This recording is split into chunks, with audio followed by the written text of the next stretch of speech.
Hi, it's Chris, and this is my review of tonight's reading of Reading Through the Bible in a Year Chronologically. And tonight's reading started off with some genealogies. Oh, joy of genealogies, right? Started in 1 Chronicles, chapter where we left off yesterday, but it was chapter 8, verses 29, all the way through 9:1, the first part of 9:1. And then we get Daniel, chapter 4 in there with Nebuchadnezzar. This is the part that I think Nebuchadnezzar actually wrote. And the precursor to this is that in the Babylon, in the records, the writings that we have from that era, what we know about it, they kind of left out a 10-year span about. They left out the years between 582 and 575 are not recorded in Babylon records. And again, that's because, well, we look at what in the book of Daniel is written, and it's thought that this section was actually written by Nebuchadnezzar himself.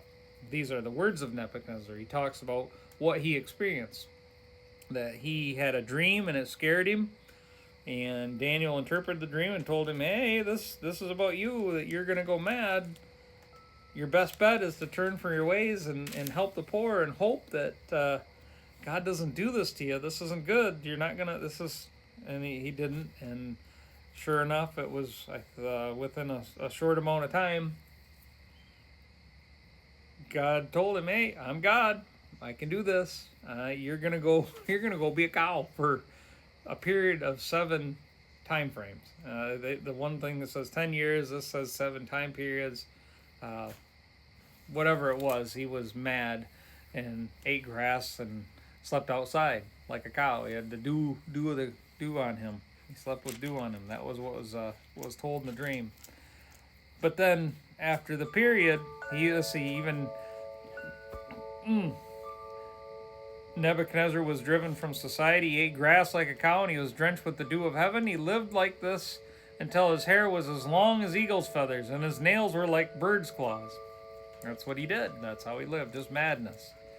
And then we get into Daniel 4, verse 34, and that's where Nebuchadnezzar starts talking about that he looked up into heaven, and his sanity returned, and he praised and worshiped the Most High, and honored the one who lives forever.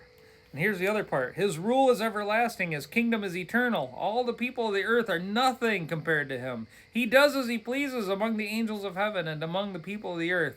No one can stop him or say to him, what do you mean by doing these things?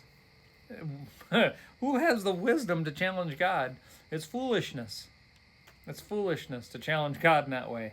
Who can do it? Not even Nebuchadnezzar, who was a king. A great king, a great and mighty king, because that's where God elevated him to. And he also says, when my sanity returned to me, so did my honor and glory from my kingdom. My advisors and nobles sought me out, and I was restored as head of my kingdom, with even greater honor than before. And then he says, now I, Nebuchadnezzar, praise and glorify and honor the King of heaven. All his acts are just and true, and he is able to humble the proud. That right there is awesome. That is great. And then we get in the next part, which is temple measurements. We get the same measurement for the east gateway, the north gateway, the new temple area, the gateway, the south gateway, the gateway to the inner courtyard, the outer courtyard. All those measurements we get kind of repetitively.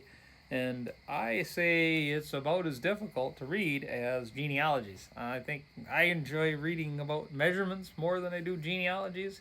But regardless, the bottom line, no matter what you're reading in the Word, this is what is 2 Timothy 3:16 says that all Scripture is useful for teaching, rebuking, for doctrine, for reproof. It's useful. So that tells me that it's there for a reason. It's in here for a reason. I don't know what that reason is. And I ask God every time, what is the reason that's in here? And I don't know. I don't know. All I know is that I need to read it. It's there. Whether it's stirring something up in my head or inside of my spirit man. This does a good work. It does not return void, even though it feels like it maybe sometimes. It does not return void. It is good. It's useful. So don't skip over parts of the Bible because you think it's boring.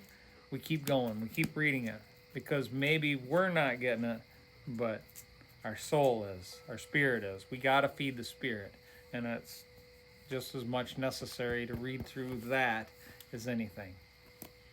That's my 2 cents. That's the way I see it. And that's it for the night. God bless.